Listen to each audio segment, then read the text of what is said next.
할렐루야. 네, 벌써 시간이 이제 12월 마지막 주 금요일입니다. 그렇죠?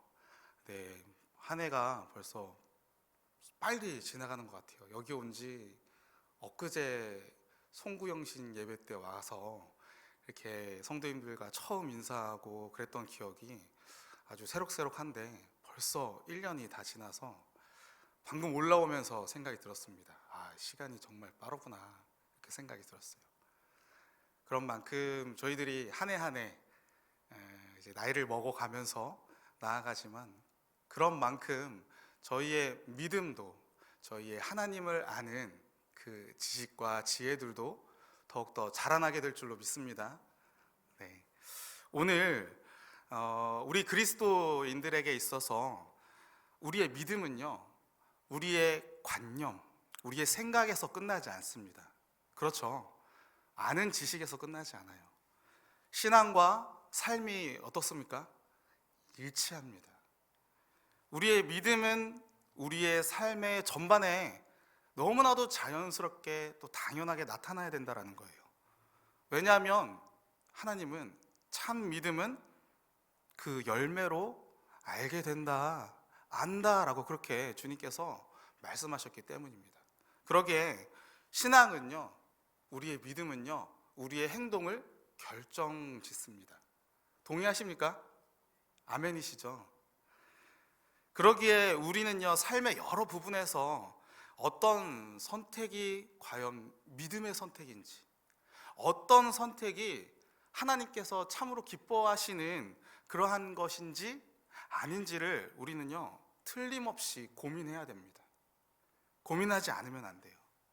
그런 의미에서 오늘 본문의 이 고린도 교회 성도들 가운데 있었던 이 제사 음식 논쟁은 우리 믿음 안에서 우리가 어떻게, 어떤 원리, 또 어떤 기준을 가지고 우리의 행동을 우리가 결정 지어야 하는가, 선택해야 하는가를 아주 잘 보여주는 예라고 할 수 있습니다.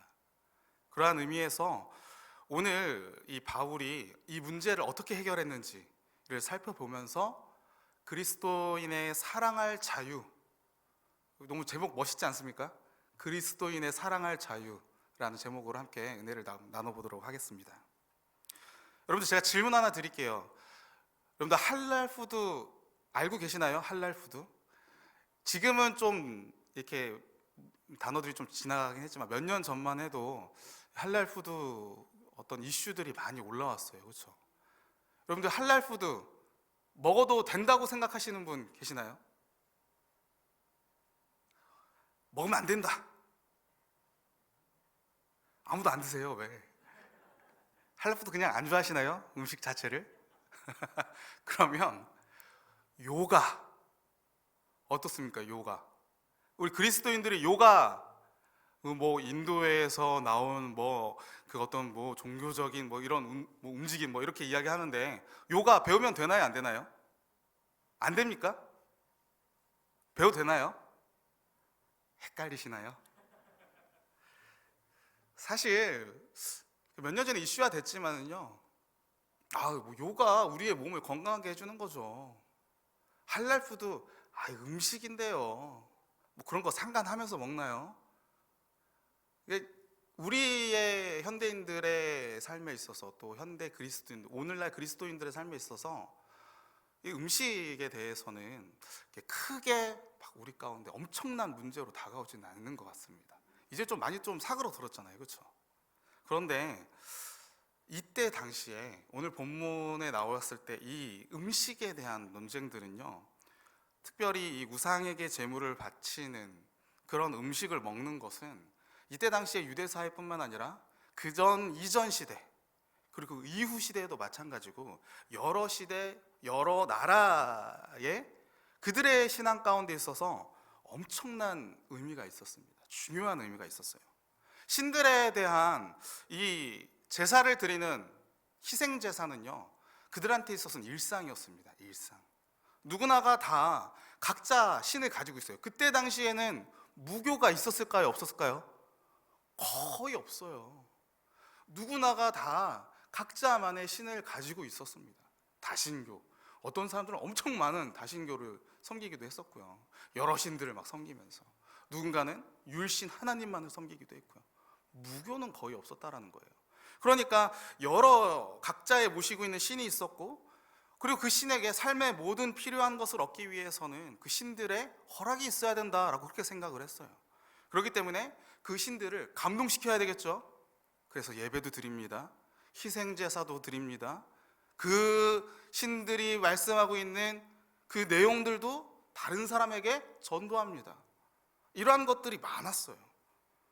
그러한 가운데 이들은 드리는 이 희생제사는 일상이었다라는 것입니다. 일상. 너무 자연스러운 행위였어요. 그러기에 이 제사를 드리는, 희생제사를 드리는 이 예물에 있어서요, 세 가지로 분류를 했다라고 합니다. 하나는 희생제물을 잡아서 그 가운데 세 부분으로 나누는 거예요. 그래서 한 부분은 이제 제사 때 태우는 거, 희생제사물로 드리는 거고요. 또 한 부분은 제사장한테 주는 거고요. 또 나머지 한 부분은 그 제사를 드리는 예배자가 가져가는 것입니다. 그러면서 그것을 먹고 마시고 잔치 가운데 쓰고 그렇게 행했어요. 또 그 가운데 남은 것들, 제사장들 가운데서도 음식이 남을 수가 있잖아요. 그러면 그걸 가지고요, 시장에 가서 내다 파는 거예요. 아까우니까요. 그러니까 이러한 일상적인 모습들이 너무나도 팽배했던 거예요. 그런 가운데 이 그리스도인들이 이것을 가지고 우리는 어떻게 해야 되는가, 이것을 구별하는 문제가요, 진짜 쉽지가 않았다라는 것입니다. 그리고 그 가운데 이 당시에는요, 사람들이 마귀, 악한 신, 악한 영, 이런 것에 있어서 신랄하게 열렬하게 믿었고 또 두려워했습니다. 그것도 음식과 너무나도 관련이 있었어요. 그것들은 언제나 사람의 몸속에 들어가려고 기다리고 있었고, 또한 실제로 이 영들이 사람이 음식을 먹을 때 그때 그것을 통해서 들어간다라고 이렇게 생각을 했던 거예요. 그래서 성도들은 당시의 일반적인 문화였던 이 우상의 축제, 그 가운데 드려지는 희생 제사에 참석해서 음식을 먹어도 되는가, 혹은 가게, 시장에서 살 때에 이 고기가 희생 제물에 쓰였던 고기인지 아닌지 우리가 어떻게 해야 구별을 해야 되는 것이고, 이걸 사야 되는 건지 말아야 되는 건지 어떻게 해야 되는가, 골머리를 쌌다라는 것입니다. 그러기에 이 다신 문화를 가지고 있었던 고린도 사회에서 이 그리스도인들에게 이 문제는 너무 컸어요. 그리고 심지어 우리 고린도 교회에서는요, 여러 파로 또 나누어져 있지 않았습니까? 바울파, 또 아볼로파, 게바파, 그리스도파, 뭐 이렇게 네 파로 막 나눠졌어요. 그러면서 서로 분열하고 대치하고, 자신이 믿는 파가 맞다, 자신들이 주장하는 지식들이 맞다, 자기가 옳다라고 이렇게 이야기하면서 각자 서로의 어떤 영향력, 교회 안에서의 권력, 이런 것들을 차지하려고 막 싸웠던 것이죠. 그런 가운데 음식 논쟁이 터지는 것입니다. 아주 그 가운데 불을 지펴놓는 거죠. 그래서 살펴보면 이스라엘의 그 예루살렘의 영향을 받았던 엄격한 유대주의, 유대인 그리스도인들이 있었어요. 그들은요, 우상 제물을 절대 먹어서는 안 된다라고 이야기합니다. 왜냐하면은 우상 숭배로 인해 이미 더럽혀졌다. 그리고 뿐만 아니라 예루살렘 교회의 그 회의, 사도행전에 나오지 않습니까? 그 가운데서도 분명히 이 문제에서는 결정됐다라는 거예요.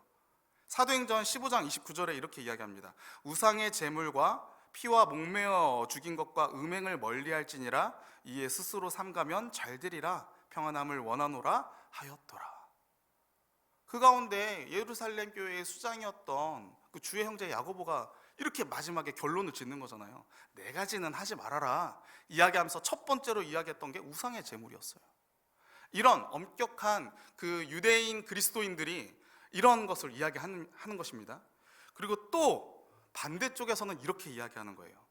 아니, 예수 그리스도 안에서 우리가 이미 자유롭게 된 사람들이 아니냐, 믿음 안에서 이미 우리가 자유롭게 된 사람들인데 우리가 이 음식에 대해서 제한을 받는 것이 과연 맞는 거냐, 이렇게 이야기하는 거예요. 그리고 또한 심지어 전반적인 일상 문화에서 그 일상 문화를 우리가 거부한다라고 한다면 그 일상에 있는 사람들한테, 다른 사람들한테 예수 그리스도에 대한 복음을 전해야 되는데 너와 나는 구별되고 다르니까 나는 하지 않아, 이렇게 이야기한다라고 하면 복음 전도에 있어서 그것은 방해물이 된다, 거부감이 된다, 효과적이지 못하다라고 그렇게 이해한다라는 거예요. 그러니까 먹어도 될 뿐만 아니라 잔치에 참여해도 상관없다라는 것입니다. 첨예하게 이 두 개의 주장이 대립되고 있는 거예요. 이러한 상황에서 바울이었다면 얼마나 고민이 됐겠습니까? 안 그래도 지금 네 개의 파로 분열되어서 서로 자기네들끼리 옳다라고 싸우고 있는데 어떻게 하면 이들을 만족시키면서도 또 복음의 그 진리를 지키면서 나아갈 수 있을까? 속된 말로 머리가 터졌을 것입니다. 바울은 진리를 지키면서도 분열시키지 않는 방법 고민했을 거예요. 그러면 오늘 바울이 택한 방법은 무엇일까요? 오늘 두 가지로 한번 살펴보도록 합니다. 첫 번째로는요, 우선적으로 진리를 선포하자라는 거예요. 오늘 사실 바울에게 있어서 음식 문제는요, 전혀 바울의 신앙 가운데 문제거리가 되지 않았습니다. 오늘 본문 고린도전서 8장 8절 말씀 우리 함께 한번 읽어보겠습니다. 시작. 음식은 우리를 하나님 앞에 내세우지 못하나니 우리가 먹는다고 해서 더 잘 사는 것도 아니니라.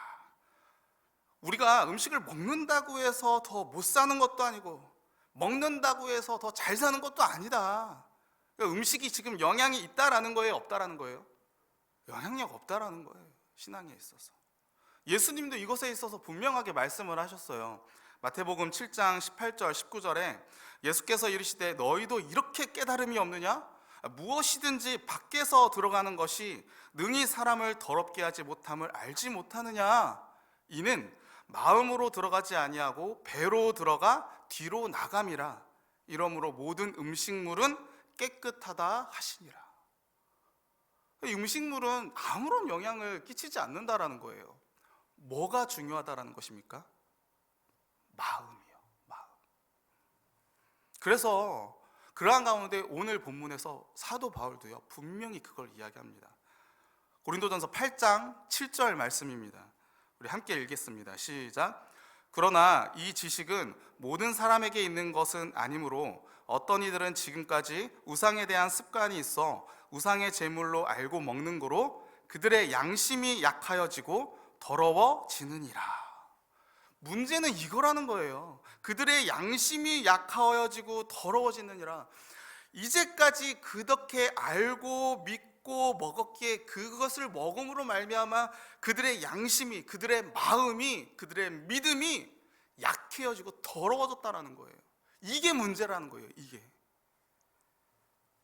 그리고 사도 바울에게 있어서 우상 제물로 바쳐진 그 음식을 먹는다라고 해서 그 우상 자체가 바울에게는 자신의 신앙에 영향을 전혀 끼치지 못한다라고 그렇게 이야기했어요. 오늘 본문 4절 말씀입니다. 그러므로 우상의 제물을 먹는 일에 대하여는 우리가 우상은 세상에 아무것도 아니며 또한 하나님은 한 분밖에 없는 줄 아노라. 음식만이 아무런 영향을 끼치는 게 아니라 그들이 그렇게 믿고 있는 것, 우상에게 제 희생제사를 드림으로 말미암아 이거는 영적으로 나빠진 거야 라고 이렇게 생각하는 것마저도 잘못된 거야 라는 거예요. 왜? 우상이 있어요, 없어요? 없어요. 아무것도 아닌 거예요. 잘못된 거는 뭐냐? 그들이 그렇게 믿고 그 사단의 미혹 가운데, 사단의 유혹 가운데, 그 거짓된 진리 가운데 휩쓸려서 그들의 마음이 약해지고 더럽혀진 거라는 것입니다. 오직 하나님만이 진정한 하나님이라는 거예요. 유일한 하나님이라는 거예요. 그러게 바울에게 있어서 그 음식이 그냥 부정한 음식일 뿐만 아니라 우상 숭배에게 100번 바쳐진 음식이라고 할지라도 먹어도 아무런 상관이 없다라는 거죠. 이게 바로 사도 바울이 그 복음 안에서 믿었던 하나님의 진리의 말씀이었습니다. 이것을 분명하게 선포했어요. 자, 그러면 이 진리를 선포했으면 이제 끝인 걸까요? 아닙니다. 오늘 바울의 모습을요, 우리는 좀 자세히 봐야 됩니다. 바울에게 남은 게 있어요. 이 분열되어 있는 집단을 어떻게 해야 됩니까? 하나로 합쳐야 됩니다. 화해시켜야 돼요. 동시에 복음의 진리를 가감없이 전해야 됩니다. 보통 어느 한쪽을 화해시키려면 어느 한편만을 들 수밖에 없는 거잖아요. 그렇죠? 들고 양해를 구하던가 아니면 그들에게 다른 방법으로 위로를 전해야 된다던가 둘 중에 하나는 포기를 해야 되는 거예요. 가감없이 복음을 전하거나 아니면 그 가운데 어떤 복음을 타협을 한다거나 다른 방법을 쓴다거나 쉽지가 않다는 거예요. 그래서 바울이 했던 방법은요, 여기서 음식 문제 이면에 숨겨져 있는 이들의 의도 자체를 끄집어내는 거였어요. 음식 문제, 이게 옳다 그르다, 이것을 옳고 그름을 따지는 게 아니라 그들의 이면, 이 문제 이면에 그들이 가지고 있는 그 의도, 그 마음, 그것을 드러내는 거예요. 그래서 두 번째로 바울이 선포한 것은 뭐냐? 따라해 보겠습니다. 사랑 없는 지식은 죽은 지식이다라는 거예요. 오늘 본문 고린도전서 8장 1절 말씀입니다. 우리 함께 읽겠습니다. 시작. 우상의 제물에 대하여는 우리가 다 지식이 있는 줄을 아나 지식은 교만하게 하며 사랑은 덕을 세우나니. 지식은 교만하게 한다라고 이렇게 지금 이야기하고 있습니다. 왜 이렇게 이야기하는 것일까요? 예수 안에서 자유를 외치며 그 우상잔치에 참여하라고 말하는 이들이나, 그리고 율법을 외치면서 절대 먹으면 안 된다, 이게 맞다라고 이야기하면서 말하는 이들 모두가 다 실상은 그들의 그 가지고 있는 그 자신들의 진리를 선포함으로 말미암아 그들의 영향력을 그 교회 안에서 더 가져가려고 하는, 그들의 권력, 그들의 위치, 그들의 권력을 더 가지려고 하는 그것 자체가 잘못됐다라는 거예요. 그 지식이 바로 교만이다라는 것입니다. 교만이다. 도대체 너희가 가지고 있는 그 지식의 대단함이 어디서 오는 거냐는 거예요. 도대체 예수님의 사랑은 어디 갔냐라는 거예요. 교회 안에서 무엇을 위해서 신앙하고 있는가? 너희의 마음의 중심이 어떻게 지금 되어 있는가? 하나님의 말씀의 지식을 너희들이 어떤 마음을 가지고 어떻게 사용하고 있는가? 그것을 지금 꼭 꼬집고 있다는 거예요. 사도 바울은요, 이것에 대해서 분명하게 이야기합니다. 고린도전서 13장 1절과 3절 말씀에 내가 사람의 방언과 천사의 말을 할지라도 사랑이 없으면 소리나는 구리와 울리는 꽹과리가 되고, 내가 예언하는 능력이 있어 모든 비밀과 모든 지식을 알고 또 산을 옮길 만한 모든 믿음이 있을지라도 사랑이 없으면 내가 아무것도 아니고, 내게 있는 모든 것으로 구제하고 또 내 몸을 불사르게 내어줄지라도 사랑이 없으면 내게 아무 유익이 없다. 분명하게 사랑 없는 지식은 그것이 죽은 지식이다, 아무 유익이 없다라고 사도 바울이 이야기하고 있다는 것입니다. 그리고 그 사랑은 무엇이냐?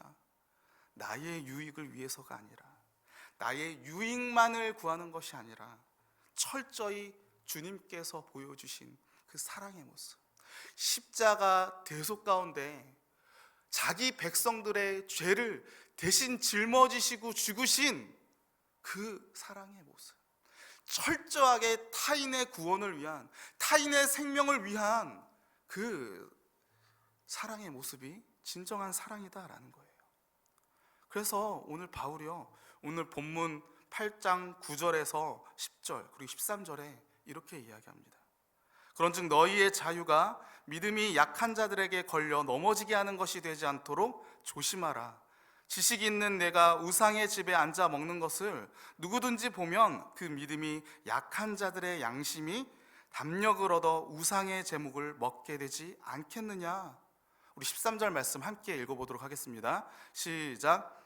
그러므로 만일 음식이 내 형제를 실족하게 한다면 나는 영원히 고기를 먹지 아니하여 내 형제를 실족하지 않게 하리라. 이게 너무나도 중요합니다. 나는 율법에 있어서 자유합니다. 나는 예수 그리스도 안에서 그 죄와 사망의 법에서 이미 나는 자유했습니다. 나는 성령의 법 안에 그 가운데 이미 붙들려 있기 때문에 나는 이 땅 가운데서 다 자유한 거예요. 하지만 그 자유함을 나의 의로움을 드러내는 것에, 나의 옳음을 드러내는 것에 사용하는 것이 아니라 나의 유익함을, 나의 위치를, 나의 권력을, 나의 옳음을 나타내려고 사용하는 것이 아니라 다른 사람들을 위해, 타인의 구원함을 위해, 그것을 위해서 내가 사용하겠다라는 거예요. 타인의 구원 가운데 그것이 그들로 하여금 마음 가운데 어려움으로 온다라고 한다면 본질이 아닌 이상, 예수님의 사랑의 본질이 아닌 이상, 복음의 본질이 아닌 이상 나는 기꺼이 나의 자유를 내가 제한하겠다라는 것입니다. 그러한 자유마저도 나는 갖겠다라는 거예요. 이게 바로 사도 바울이 말한 복음의 그 진리를 선포하는 것이었습니다. 그리고요, 사도 바울은요, 그 가운데 이 자유하다, 나는 자유하니까 우상 숭배에 참여해도 된다, 이렇게 말하는 사람들한테, 또 율법을 지켜야 된다라고 하는 이러한 사람들을 또 위로해 주기 위해서 또 이렇게 이야기합니다. 고린도전서 10장 20절 말씀 우리 함께 한번 보도록 하겠습니다. 고린도전서 10장 20절 21절 말씀입니다.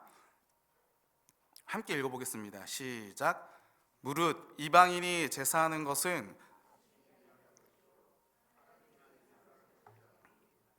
너희가 귀신과 교제하는 자가 되기를 원하지 아니하노라. 너희가 주의 잔과 귀신의 잔을 겸하여 마시지 못하고 주의 식탁과 귀신의 식탁에 겸하여 참여하지 못하리라. 시장에서 파는 음식은 자유롭게 먹어. 그걸 어떻게 구별하겠습니까? 하나하나를요. 구별이 안 돼요. 먹되 뻔히 보이는 우상잔치에 그 가운데 참여해서 일부러 참여하지는 말라는 거예요. 아무리 자유해도 교회 안에선 그게 덕이 된다라는 것입니까? 되지 않는다라는 것입니까? 되지 않는다라는 거예요. 내 양심은 깨끗하지만 나의 행동으로 인해서 믿음이 약한 성도들은 그 가운데 어렵게 된다라는 것입니다. 그러기에 그렇게 하지 말라는 거예요. 그리고 바울은요, 그리스도 안에서 앞으로 어떻게 자유해야 되는가라는 것도 분명하게 말해주고 있습니다. 고린도전서 10장 23절과 24절 말씀입니다. 우리 함께 읽어보겠습니다. 시작. 모든 것이 가하나 모든 것이 유익한 것은 아니요 모든 것이 가하나 모든 것이 덕을 세우는 것은 아니니 누구든지 자기의 유익을 구하지 말고 남의 유익을 구하라. 그런즉 너희가 먹든지 마시든지 무엇을 하든지 다 하나님의 영광을 위하여 하라. 오늘 사도 바울의 결론이에요. 그런즉 너희가 먹든지 마시든지 무엇을 하든지 다 무엇을 위해서 하라고요? 하나님의 영광을 위해서 하라고요. 남의 유익을 위해서, 남의 그 믿음이 성장되고 그 구원의 길로 가게끔 하기 위해서 그 자유함을, 그 사랑의 모습을 드러내는 것이 하나님의 영광을 드러내는, 예수의 향기를 드러내는, 우리의 믿음을 참된 믿음의 열매로 나타내는 그러한 모습이다라는 것입니다. 그러기에 사랑하는 성도 여러분, 우리가 어떻게 살아가야 되겠습니까? 그리스도인으로서 믿음을 가지고 우리가 삶을 살아갈 때 어떻게 우리가 기준을 삼아야 되겠습니까? 오늘 말씀을 준비하면서요, 저에게 있어서는 굉장히 하나님께서 제 마음 가운데 심정을 푹 찔러주는 그런 말씀이었습니다. 이 강단에 서서 그동안에 제가 설교했던 그 모습들을 곰곰이 생각해 보면 나는 하나님의 말씀을 있는 그대로 배운 그대로 우선 선포한다. 이게 첫 번째였어요.